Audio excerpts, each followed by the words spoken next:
요한계시록 1장 19절 20절 두 절을 우리 같이 읽겠습니다. 요한계시록 1장 19절 20절입니다.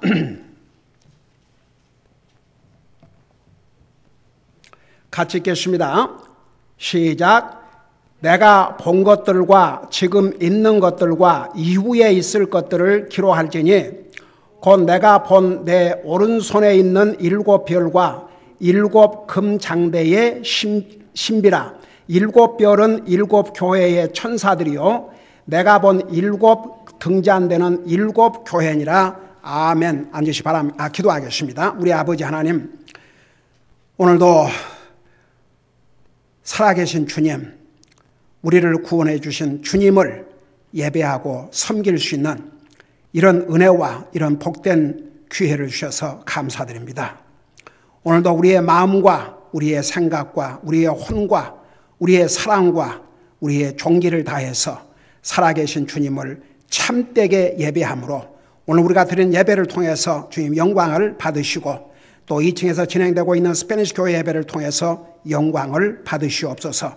말씀을 전할 이 종을 주의 성령님께서 도구로 사용하여 주시옵소서. 감사합니다. 사랑합니다. 예수님의 이름으로 감사 기도하옵나이다. 아멘. 앉으시기 바랍니다. 요한계시록은 신구약 성경을 마무리 짓는 정말 중요한 책입니다. 모든 하나님의 말씀이 창세기 1장에서부터 요한계시록 마지막 장 마지막 절까지 중요하지 않는 책이 없습니다. 다 하나님의 말씀이기 때문입니다. 근데 특별히 요한계시록은 방금 우리가 읽은 그 부분에 보면 사도 요한에게 꼭 마치 화면을 보듯이 그렇게 앞으로 그러니까 일어날 일들을 그때 당시의 일들, 그러니까 지나간 일들을 포함해서 그 당시 그리고 앞으로 일어날 세 가지를 자세하게 보여주셨고 그것을 사도 요한은 받아 기록한 것입니다.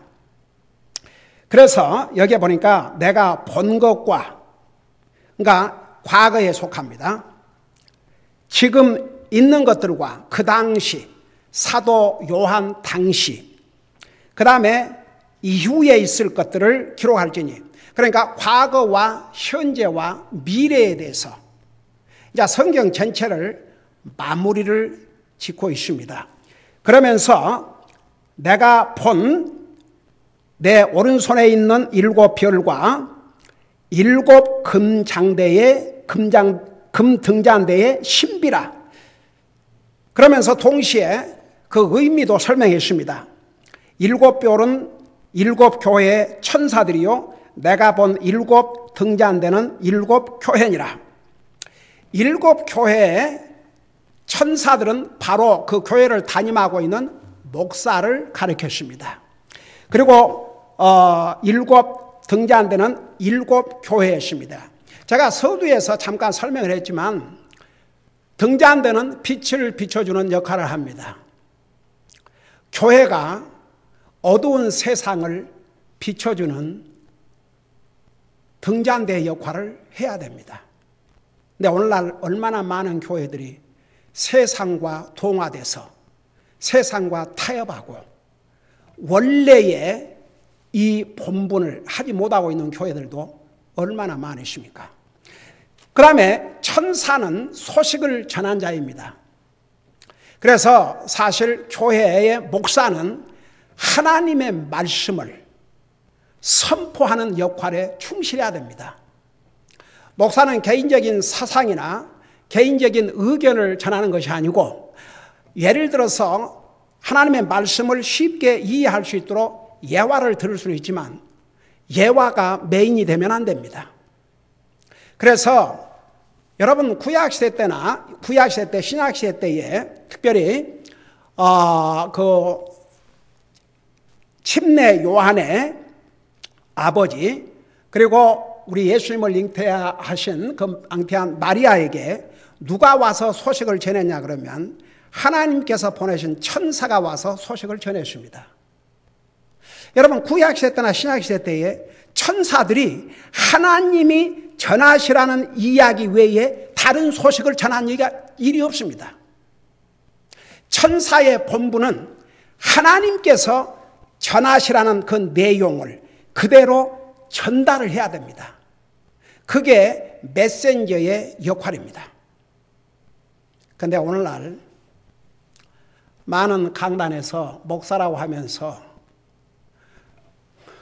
하나님의 말씀을 제대로 선포하지 않고 사람의 길을 즐겁게 하는 얘기, 세상 얘기와 이렇게 잘 타협을 아주 기가 막힌 방법으로 타협을 해서 사람을 웃겨주고 즐겁게 해주고 성경에서 말하는 하나님의 말씀으로 교훈과 책망과 바르게 함과 이런 것과는 상관이 없는 그런 것을 하나님의 말씀을 선포한 자라고 선포하고 있는 그런 시대에 지금 살고 있습니다.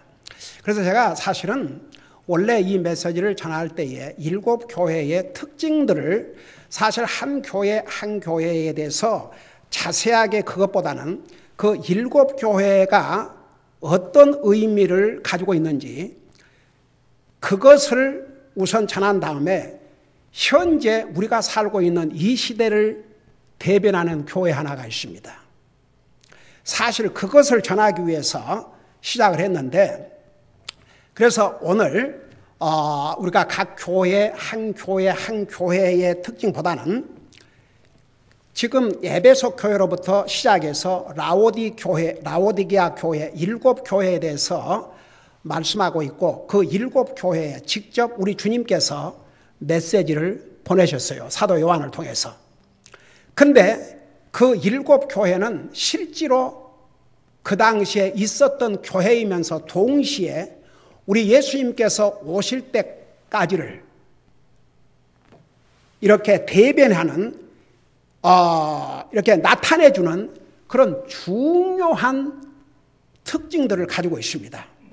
예를 들어서 에베소 교회는 예수님께서 우리 인생의 구속 사업을 마치신 다음에 이 땅에 40일 동안 계시면서 그분의 사심을 친히 보여주시고 한나라 가셨지 않습니까?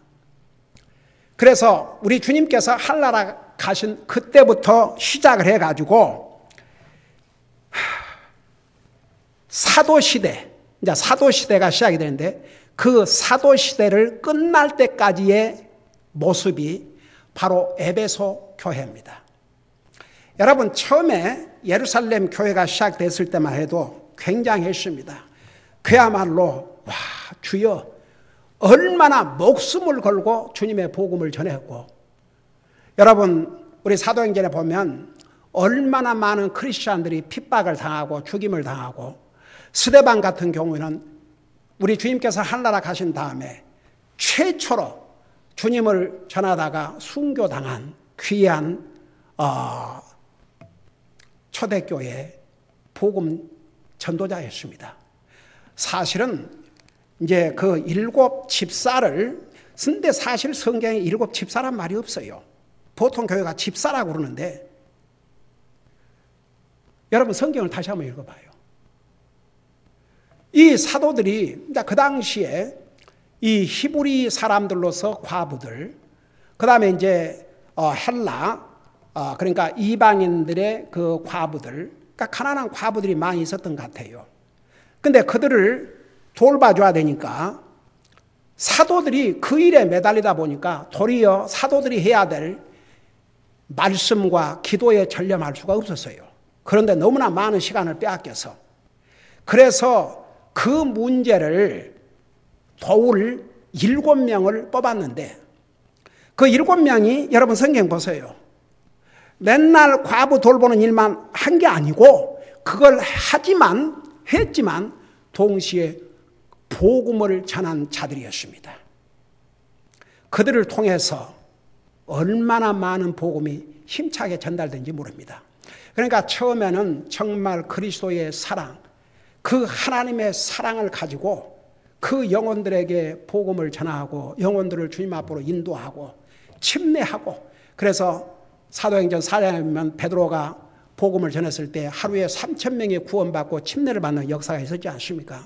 그러니까 처음에는 교회들이 뜨거웠습니다. 하나님의 사랑으로 넘쳐났습니다. 근데 이제 사도시대가 끝나가면서 점점 교회에 주님을 향한 사랑도, 형제 자매에 대한 사랑도, 다른 영혼들에 대한 사랑도 식어져 갔습니다.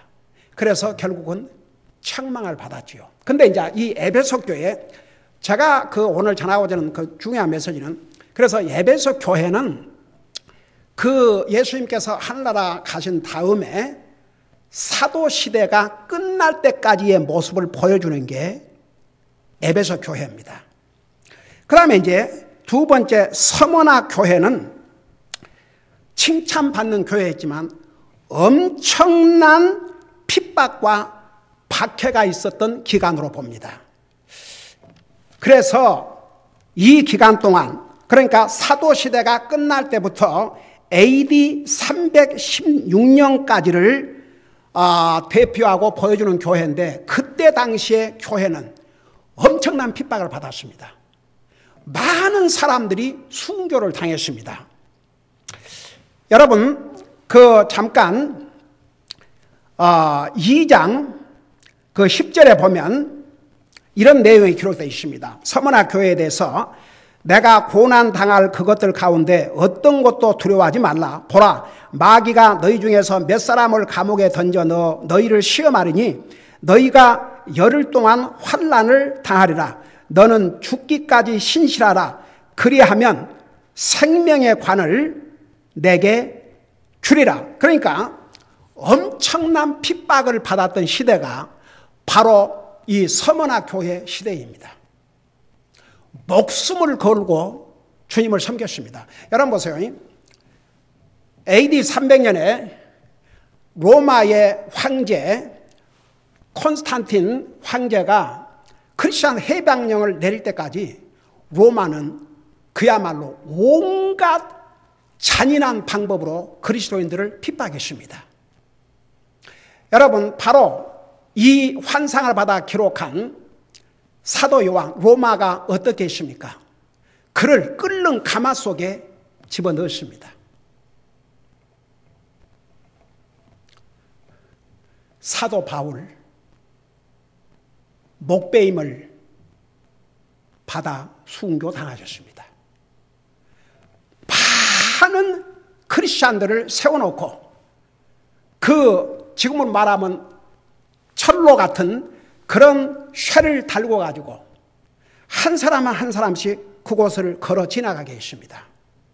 지나가면서 타서 냄새가 나고, 그러면서 고함 치는 자도 없고, 나 더 이상 예수님 안 믿겠다 한 사람도 없고, 가다가 쓰러져 죽고 가다가 쓰러져 죽고, 그 모습을 보면서도 그리스도인들은 그 고난을 받기 싫어서 그리스도를 부인하고 도망간 사람 한 사람도 없었습니다. 그래서 역사에 크리스천 역사의 기록에 의하면 그 집행을 하던, 그 크리스천들을 무참하게 죽이는 집행을 하던 로마의 군인들 가운데서도 그 모습을 보고 회개하고 주님 앞에 돌아오는 사람들이 많이 있었다고 합니다. 여러분, 사도행전에 보면 고넬료는 로마의 군인입니다. 백부장입니다. 그렇지만 얼마나 하나님을 신실하게 믿으려고 했습니까? 결국은 구원의 복음도 베드로를 통해서 듣고 구원받았죠. 그러니까 로마가 처참하게 핍박하던 시대를 대변하는 교회가 바로 이 서머나 교회입니다. 그 다음에 이제 버가모 교회는 AD 316년부터 AD 400년까지를 보여주고 있는데, 이때가 아주 크리스천 역사 가운데 또 중요한 역사였습니다. 왜냐하면 로마 황제가 된 콘스탄틴 황제가 크리스천 해방령을 내렸습니다. 제가 전에도 잠깐 언급했지만 그의 어머니가, 여러분 생각해 보세요. 로마가 그렇게 크리스천들을 핍박하고 죽이고, 네로 같은 황제는 자기가 불을 질러놓고 크리스찬들이 불을 질렀다고 해서 처참하게 죽였지 않습니까? 그 당시에 로마의 시민으로서 예수를 믿는다는 것은 그건 자기와 자기 가족을 위험에 빠뜨리는 위험한 일이었습니다. 그런데 그때 당시에 콘스탄틴 황제는 황제가 아니었습니다. 장군이었습니다. 근데 그 어머니가 신실한 예수님을 믿고 예수님을 따르는 귀한 그리스도인이었습니다. 그걸 이 아들 콘스탄틴 장군은 알았습니다. 근데 그 당시에 로마가 두 쪽으로 이제 나눠져서 싸움이 붙게 됐는데, 이 콘스탄틴 그때는 장군이었죠. 자기 어머니에게 제가 이 전쟁에서 승리할 수 있도록 기도해 주세요. 그러면 더 이상 어머님이 믿는 예수님을, 그리고 예수를 믿는 사람들 더 이상 핍박하지 않도록 하겠습니다. 근데 역사의 기록에 의하면 그 전쟁에서 콘스탄틴 장군이 이길 확률이 그렇게 높지 않았답니다. 수적으로나 모든 면에서 이기기가 어려운 전쟁이었다고 합니다. 근데 하나님께서 그에게 승리를 주신 것이죠. 그래서 AD 313년에 그 유명한 밀레노 섬에서 그가 황제가 된 다음에 크리스천 해방령을 내렸습니다. 그러니까 이제 그리스도인들에게는 자유를 얻게 됐습니다. 마음껏 주님을 섬길 수 있는 그런 기간이었습니다. 근데 보세요. 그런 기간을 틈타서 가짜들이 일어나기 시작했습니다. 결국은 그 가짜들이 일어나면서 AD 599년인가 천주교가 시작되는데 중요한 도움을 주었기도 했습니다. 그러니까 크리스찬들이 자유를 얻었지만 가짜들이 들어와 가지고 하나님을 섬기고 우상 숭배를 같이 하게 되는 잘못된 것을 가리키고, 여러분 그 니골라당 세상과 타협하는, 하나님의 말씀 진리를 따르는 것이 아니고 세상을 따라가는 이런 타협하는 변절된 교회, 변절된 목사, 변절된 이름만의 그리스도인들이 늘어나기 시작했습니다. 그래서 도리어 이 기간 동안에 그리스도인의 해방령으로 인해서 자유를 얻었지만 가짜가 설침으로 바른 교회들을 도리어 핍박하고 어려움을 끼치는 그런 시대가 되었습니다. 그 다음에 이제 네 번째 교회가 나오는데, 이 두아디라 교회는 AD 500년에서 1500년 기간에 이 크리스찬 교회의 모습을 대변해 주고 있습니다.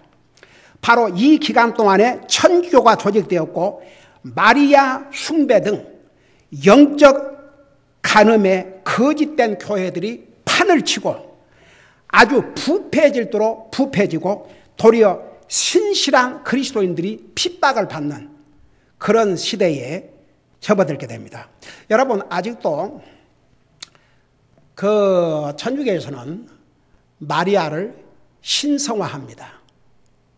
여러분, 누가복음 1장에 보세요.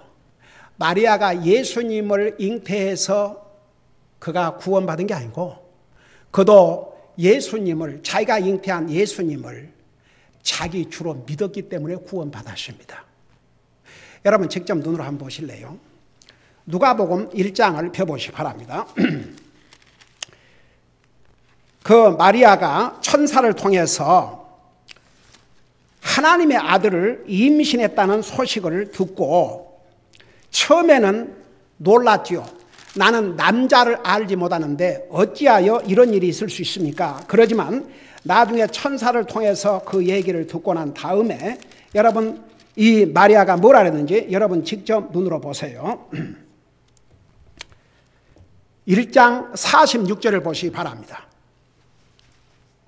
그래서 오늘날 그 천주교가 시작된 때부터 시작해서 지금까지 천주교에서는 마리아를 신격화하고 마리아를 숭배하는 것은 그건 우상 숭배입니다.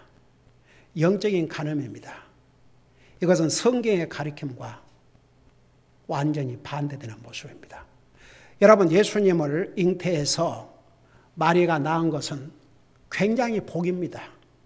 여자 가운데 얼마나 하나님 앞에 귀하게 쓰임 받았습니까? 우리 인류의 메시아니까 사람의 모습으로 이 땅에 오셔야 되는데 마리아가 쓰임을 받았다.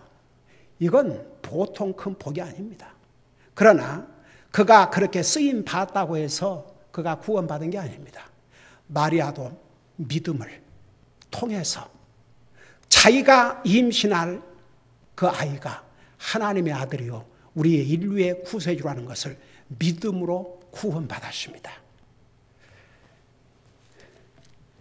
여러분 보세요. 여기 뭐라 했습니까? 46절에 보면 마리아가 이르되, 그러니까 하나님의 아들을 임신하게 됐다는 이 소식을 들은 다음에 마리아가 이르되 내 혼이 주를 크게 높이고, 예수님을 자기의 주라고 그랬습니다. 내 주를 크게 높이고 내 영이 하나님 곧 내 구원자를 기뻐했나니, 자기가 임신한 예수님은 인생의 구원자임을 믿었습니다. 그 믿음으로 구원받은 것이지 예수님을 임신했기 때문에 구원받은 것이 아니란 얘기입니다. 그러면서 이게 뭐라 했습니까? 내 구원자를 기뻐했나니 이는 그분께서 자신의 여종의 낮은 처지에 관심을 두셨기 때문이로다. 마리아는 자신을 여종이라고 그랬습니다. 종이라고 그랬습니다. 그 다음에 뭐라 했습니까? 보라, 이제부터 모든 세대가 나를 가리켜 복이 있다 하리로다. 과연 마리아는 복받은 여자입니다. 여러분 보세요. 그가 복받은 여자라고 그랬지 이제는 내가 신이 됐다, 그런 말 한 적이 없습니다. 그는 쓰임을 받은 것뿐입니다. 그걸 마리아는 너무나도 잘 알고 있었습니다. 그래서 모든 세대가 나를 가리켜 복이 있다 하리로다. 그러면서 49절에 능하신 분께서 큰 일들을 내게 행하셨으니 그분의 이름이 거룩하며 그분의 긍휼이 그분을 두려워하는 자들에게 대대로 있도다. 여러분, 마리아는 예수님을 자기의 주로, 자기의 구세주로 믿었습니다. 그 믿음 때문에 구원받은 것이지 마리아가 예수님을 잉태했다고 해서 하나님이 된 것이 아니란 얘기입니다. 그래서 이 두아디라 교회는 사실 그 기간 동안 AD 500년부터 1500년까지 얼마나 그 기간 동안에 천주교가 조직되고 얼마나 많은 영적 음행이 벌어지고 얼마나 주여 거짓 교회들이 판을 쳤는지 모릅니다. 나중에는 천주교가 형성되면서 정치 권력과 타협을 해가지고 얼마나 믿는 사람들을 핍박했습니까? 그 다음에 4대 교회는 1500년에서 1600년까지를 대변해주는 교회로서 소위 종교개혁 시대를 보여주고 있습니다. 여러분 보세요. 당시에 이제 로마 천주교가 막강한 권력을 가지고, 여러분 아직은 로마가 그야말로 유럽 전역을, 중동을 지배하는 막강한 파워를 가지고 있을 때입니다. 여러분 보세요. 예수님께서 이 땅에 오셨을 때 이스라엘을 누가 지배하고 있었어요? 로마가 지배하고 있었습니다. 예수님이 이 땅에 오셨을 때 이스라엘 아직 독립되지 않았습니다. 예수님께서 한나라 가신 지 주여 1900년 지나서 독립을 했습니다. 그러니까 여러분 이 시대에 이제 종교 개혁이 일어났는데 그것도요 보세요. 사실 오늘날의 장로교의 창시자 칼빈이 원래는 천주교 신부였습니다. 그 양반 대단한 사람입니다. 그러나 천주교 신부로서 그 안에 들어가서 보니까 성경과는 잘못된 게 너무나도 많았거든요. 그러니까 종교 개혁을 일으키기 시작했어요. 그는 프랑스 사람이 옵시다. 근데 종교개혁을 일으킨 건 좋은데 보세요. 그 천주교에서 배웠기 때문에 많은 것을 그대로 가지고 나왔어요. 가령 예를 들어서 유아 세례라는 거 성경 어디에도 없습니다. 그 유아 세례를 이스라엘 백성들에게 할례, 얘가 태어나면 8일 만에 할례를 거기다 뒤집어 씌워갖고 유아 세례, 성경 어디에도 없습니다. 여러분, 오늘날 믿는 사람들이 받는 이 침례는 물에 잠기는 거, 머리에 뿌리는 것이 아니고 물에 잠기는 거, 원어의 immersion, baptizo, immersion. 그래서 로마서 6장 3절에서 5절까지는 그 침례를 통해서 세 가지, 예수님과 함께 죽고 예수님과 함께 묻히고 예수님과 함께 부활하는 것을 나타내도록 했는데, 침례를 통해서 머리에 뿌리는 걸 가지고는 이 세 가지 모형을 나타낼 수가 없습니다. 머리에 뿌리는 소위 세례라는 것은 사람들이, 특별히 천주교가 변절시킨 잘못된 방법이었습니다. 근데 오늘날 장로교 그대로 하고 있습니다. 그 천주교에서 행하던 것을 그대로 가지고 나왔거든요. 근데 보세요. 이제 종교 개혁을 하긴 했는데 이론적으로 천주교를 대항할 수 있는 이론을 개발해야 되는데, 바로 그보다 칼빈보다 1000년 전에, 자, 세상에서는 성 어거스틴이라고 그래요. 어거스틴. 그는 대단한 사람은 대단한 사람이었습니다. 그는 예수님을 알고 난 다음에 금욕, 결혼까지를 하질 않았습니다. 자기 몸을 더럽힐까 봐서.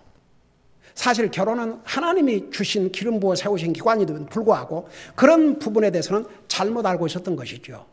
근데 그 성 어거스틴이 그 City of Heaven, 하늘의 도시라고 하는 책을 썼는데, 그 책에 일종의 이제 장로교, 나중에 칼빈이 말하는 애정론, 그 내용이 이 City of God, 성 어거스틴이 쓴 City of God, 하나님의 토성이라는 그 책에 그 내용이 나오는데, 그 당시만 해도 신실한 성경을 중심으로서 신실한 그리스도인들이 많았기 때문에 그런 이론이 받아들여질 리가 없었습니다. 거부당했습니다. 그러니까 죽은 거나 마찬가지였습니다. 그걸 1000년 후에 칼빈이 그 어거스틴의 이론을 시디 오브 가드, 하나님의 토성이라는 이 이론을 개발해서 만든 이론이 소위 애정론. 그래서 칼빈의 5대 그 이론이 있어요. 거기에 의하면 우리 사람이 완전히 타락해서 스스로 주님을 믿을 수 있는 의지까지도 상실한 것으로. 제가 그 칼빈의 5대 그것을 다 얘기하자면, 그걸 지금 이 시간에 어떻게 커버하겠습니까? 그 하나만 우선 얘기하자면 보세요. 분명히 요한복음 3장 16절에 보면 하나님이 세상을 이처럼 사랑하사 독생자를 주셨으니 누구든지 저를 믿는 자마다 멸망치 않고 영생을 얻게 하려 하심이라. 누구든지 믿는 자마다. 그 다음에 성경에 누구든지 주의 이름을 부르는 자는 구원을 받으리라. 주여, 내가 만일 내 입으로 주 예수를 시인하며 하나님께서 그를 죽은 자 가운데 살린 걸 내 마음에 믿으면 구원을 받으리니, 하나님께서 구원의 길을 열어주셨지만 그 주님을 받아들이는 것은 우리가 해야 될 것으로 성경은 수없이 말씀하고 있습니다. 그런데 그 칼빈의 교리에 의하면 우리 인생은 완전히 타락을 해서 자기 스스로 하나님을 믿고 안 믿고 할 능력도 상실한 것으로 봅니다. 여러분, 그 다음에 루터, 유명한 종교 개혁자입니다. 루터는 독일 사람입니다. 여러분, 루터가 어떻게 천주교 신부로 있다가 구원을 받은 줄 아십니까? 갈라디아서를 읽다가 구원을 받았어요. 갈라디아서는 한마디로 말하면 우리가 율법의 행위로 구원받은 게 아니고 예수 그리스도를 믿음으로 의롭게 되고 구원받는다는 이 내용이 이 루터를 완전히 뒤집어 놓았습니다. 그래서 그는 종교 개혁을 했습니다. 우리는 믿음으로 구원받는 거지 율법이나 행위로 구원받는 게 아니다. 그는 진짜 복음을 알았어요. 그런데 천주교에서는 막강한 로마의 군인의 권력을 가지고 있었기 때문에 이 루터를 죽이기 위해서 혈안이 되어 있었습니다. 그래서 독일 사람들이 도리어 루터를 감추어주고 그는 정말 종교 개혁에 앞장선 사람이었지만 오늘날 루터 교회는 완전히 변절된 그런 교회로 전락되고 말았습니다. 여러분, 당시에 잘 들어보세요. 이렇게 루터 교나 혹은 장로교 창시자 칼빈이 천주교에 대항을 해서 종교 개혁을 일으키긴 했지만 끝까지 천주교에 동조하지 않고 장로교에도 따라가지 않고 루터교에도 따라가지 않고 오직 성경대로만 우리는 성경대로 믿고 행하겠다. 성경대로 행하고 믿고 행하겠다. 그 그룹이 있었어요. 크리스천 역사에 의하면 그들의 이름을 여러 가지 모양으로 다르게 불림을 받았습니다. 그런데 그런 이름들을 자기들이 정한 게 아니고 이 천주교에서 주로 성경대로 믿고 성경대로 따르고자 하는 신실한 그리스도인들에게 이름을 붙여줬어요. 그리고 그들을 무자비하게 핍박을 했습니다. 그 그룹이 나중에는 소위 아나베프티스트 제침례교도라는 그런 이름을 갖게 됐습니다. 어떻게 그런 이름을 갖게 됐느냐? 여러분 성경의 가르침에 보면 분명히 예수님을 자기 구주로 믿어야 믿는 사람이 침례를 받게 했습니다. 그런데 천주교나 이런 데서는 그냥 8일 되면 유아세례 그리고 그런 개인의 구원이라든가 이런 거 확인도 하지 않고 그냥 다 세례를 줬어요. 그러니까 성경대로 믿고 성경대로 행하지 않은 이 그룹들이 아무리 천주교를 다니고 다른 교를 다녔어도 개인적으로 주님을 영접했는지 안 했는지 확인한 다음에 성경대로 침례를 했습니다. 그러니까 천주교나 다른 교단에서는 우리가 이미 다 세례를 줬는데도 불구하고 또 침례를 한다. 다시 침례를 한다. 그래서 우리를 대항하고 우리를 거부한다. 이래가지고 여러분 천주교가 그 크리스천 히스토리에 얼마나 많은 악행을 저질렀습니까? 성경을 개인들이 못 읽게 하고 성경이 다 발견되면 불에 화형을 시키고 근데 이 소위 천주교가 붙여준 제침례교도 성경대로 믿고 성경대로 행하자는 그 그룹을 핍박하고 죽이는 데는 천주교도 장로교도 같이 힘을 합했습니다. 공동적이 생긴 거죠. 그래서 그 기간 동안에 얼마나 많은 성경대로 믿고 성경대로 행하고 살자는 이 그룹을 제침례교, 교도, 아나베프티스트 그래가지고 처참한 처형을 했습니다. 그래서 우리 침례교회는 바로 그 후예들입니다. 그래서 지금은 이제 Fundamental Baptist Church, 근본적인 침례교회, 독립침례교회 혹은 성서침례교회로 이렇게 분을 받는데 우리의 믿음의 조상들을 따라가면 바로 그들의 후예입니다. 그래서 우리 남침이 말고 성경대로 행하고 성경대로 살자는 이 침례교회의 역사는 원래는 남침례교회도 같은 줄기였습니다. 그런데 나중에 변절됐죠. 원래는 다 한 줄기였습니다. 나중에 이제 세상과 타협을 하면서 그래서 침례가 나눠진 거죠. 독립침례교회, 남침례교회 이렇게 나눠졌습니다. 그래서 그 침례교회 역사를 피 흘린 발자취라 그렇게 합니다. 그래서 어떤 의미에서는 우리 교회는 정말 여러분은 자랑스러운 믿음의 조상을 가진 믿음의 후예되기도 합니다. 자, 그래서 바로 이 4대 교회는 종교개혁을 시대를 이렇게 보여주는 그런 교회입니다. 그 다음에 이제 필라델피아 교회가 있습니다. 이 필라델피아 교회는 진짜 참 교회가 어떤 교회의 모습인지를 보여주고 있습니다. 20세기 초반에, 그러니까 20세기 초반에는 이런 신실한 교회들이 많이 있었습니다. 그 유명한 찰스 스폴튼 같은 그런 위대한, 그 다음에 요한 웨슬리, 이런 위대한 영적인 리더들이 있었고, 바로 이때에 정말 신실한 하나님의 교회들이 얼마나 많은지 모릅니다. 제가 어제 뉴스를 보니까 영국에 지금 큰 골치 아픈 일이 있답니다. 그게 뭐인 거 아니? 한때는 웅장했던 교회, 그리스도인들로 가득 찼던 교회들이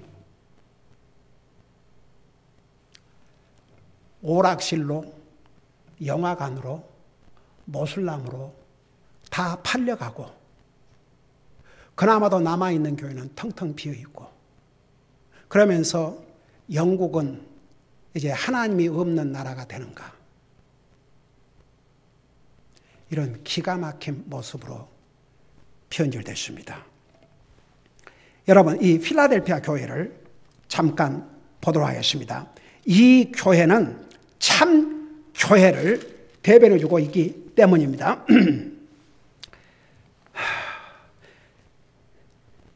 여기에 보니까 필라델피아 교회 보면 이런 내용을 기록하고 있습니다. 3장 7절부터 보면 필라델피아에 있는 교회 천사에게 편지하라. 거룩하고 진실하며 다윗의 열쇠를 가진 이가 이것들을 말하노니 그가 열면 아무도 닫지 못하고 그가 닫으면 아무도 열지 못하니라. 보라, 내 행위를 아노라. 보라, 내가 내 앞에 열린 문을 두었으니 아무도 닫지 못하리라. 내가 적은 힘을 가지고도 내 말을 지키며 내 이름을 부인하지 아니하였도다. 그러니까 이 필라델피아 교회는 7교회 중에서 서머나 교회와 함께 칭찬받는 교회예요. 참 교회의 모습을 보여주고 있습니다. 오늘은 여기까지 하고 다음 주일에 이 필라델피아 교회 남은 부분과 이 시대를 대변하는 교회 하나가 있습니다. 그게 바로 7번째 교회인 라오디게아 교회입니다.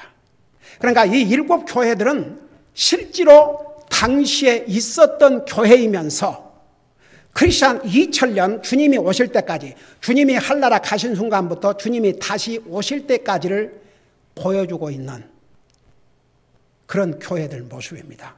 그 당시에 있었을 뿐만 아니라 그 시대를 보여주는 역할을 하고 있는데, 이 라오디게아 교회는 우리 주님이 오시기 직전에 세상의 교회들이 어떤 모습으로 변화될 것인지, 어떤 모습이 될 것인지를 또 보여주고 있는 그런 교회이기도 합니다.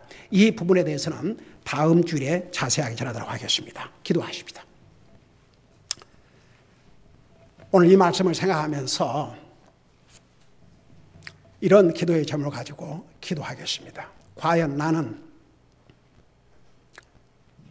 우리가 크리스천 역사 가운데서 로마 시대든지 그 시대에 핍박받는 그런 핍박과 우리가 죽음을 당해야 될 위험 속에 살지 않는다 할지라도, 여러분, 사탄은 끊임없이 시험을 합니다. 오늘 우리 자신에게 한번 이런 질문을 해보세요. 나는 과연 내가 믿는 내 믿음을 지키기 위해서, 나를 구원하시고 자신의 생명을 주신 그 주님을 위해서 내가 어떤 핍박이 온다 할지라도, 내게 어떤 핍박이 온다 할지라도, 내게 어떤 고난이 온다 할지라도 능히 나는 감당할 마음의 준비가 되어 있는가? 여러분 자신에게 물어보시 바랍니다. 과연 나는 주님을 위해서 내가 어떤 희생을 치러야 되고 어떤 고난을 당해야 한다면 나는 기꺼이 그렇게 하겠습니다. 그런 모습의 그리스도인인가? 아니면 내가 만일에 그런 상황이 있다면 나는 어떤 모습이 될 것인가? 그런 걸 생각하면서 여러분, 우리 주님은 어제나 오늘이나 영원토록 변함이 없으십니다. 끝까지 우리의 믿음을 지키고 지금은 사탄이 여러 가지 다른 방법을 통해서 우리를 시험하고 미혹하고 있습니다. 그런 사탄의 미혹에 빠지지 않도록 하나님을 예배하고 섬기며 주님을 위해서 사는 삶에 방해를 하는 것은 다 사탄으로부터 오는 것입니다. 그게 어떤 것이 됐든지 싸워서 이겨야 됩니다. 끝까지 우리의 믿음을 지켜야 됩니다. 나도 정말 크리스천 2000년 역사에 그 많은 핍박과 고통을 당하면서도 믿음을 지켜왔던 그 귀한 믿음을 나도 본받고 정말 그 믿음을 끝까지 지키며 살 수 있도록 도와주세요. 이런 마음으로 하나님 앞에 간절히 기도하는 시간을 갖겠습니다. 기도하십시다.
사랑의 아버지 하나님, 주님께서 친히 7 교회에 이 편지를 보내셨는데, 이 귀한 말씀 보내셨는데 7 교회의 특징과 그 7 교회가 대변하고 있는 시대의 모습을 오늘 우리가 들으면서 얼마나 많은 그리스도인들이 희생을 당한 것도 배웠습니다. 그때나 지금이나 변함없이 사탄은 날뛰고 있고 여전히 거짓 교회, 거짓 종들이, 거짓을 가리키는 교회들이 여전히 지금도 많이 있습니다. 우리 교회는 끝까지 참 교회로 남게 하시고 우리 한 사람 한 사람 그리스도인들 끝까지 믿음을 지키며 어떤 방법으로 우리에게 사탄의 유혹과 핍박이 온다 할지라도 끝까지 이기고 승리할 수 있는 우리 사랑하는 성도들 되게 하여 주시옵소서. 오늘 결심하고 다짐하는 하나님의 사람들을 그렇게 할 수 있도록 주님께서 능력으로 함께하여 주시옵소서. 감사합니다. 사랑합니다. 예수님의 이름으로 감사 기도하옵나이다. 아멘.